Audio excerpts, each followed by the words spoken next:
Have you ever struggled with how to reply to someone and had to articulate what is being said or struggled to come up with a sentence? Well, today we are going to be exploring into this neuroscientific phenomenon of language disorders.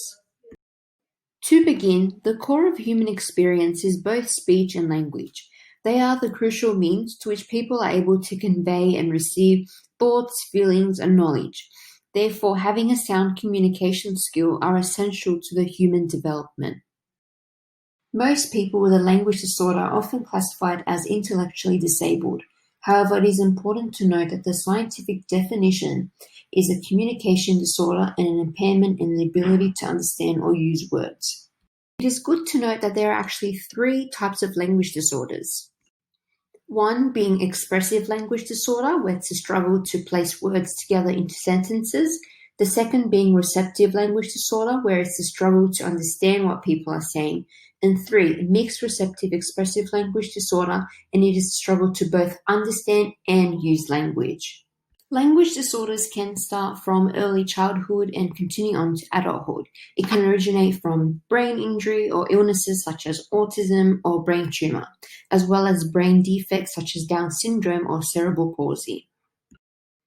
Noticing early signs such as delayed talking, using few words, or inability to follow directions and not responding when being spoken to are very important in early detection of language disorders in order to appropriately determine communicative behavior. According to the Australian Bureau of Statistics, the prevalence of voice, speech, or language disorders are highest among children aged 3 to 6 years old, which represent 11%. 7 to 10-year-olds account for 9.3%, and 11 to 17-year-olds comprise of 4.9%.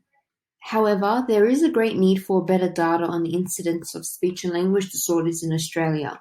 While there are significant gaps in data for many populations, there's actually an even greater lack of data for groups such as the Aboriginal and Torres Strait Islanders, culturally and linguistically diverse populations. So let's talk about how the brain is involved in all this.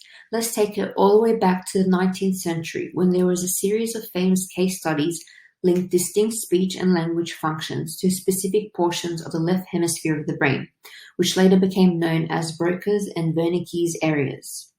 Later in the 20th century, neuroimaging approaches allowed for the visualization of both structural and functional brain activity associated with language processing in both healthy individuals and those with language disturbances. It was discovered that language is mediated by a broader region of neural networks covering a large number of cortical and subcortical regions and their interconnecting fiber pathways.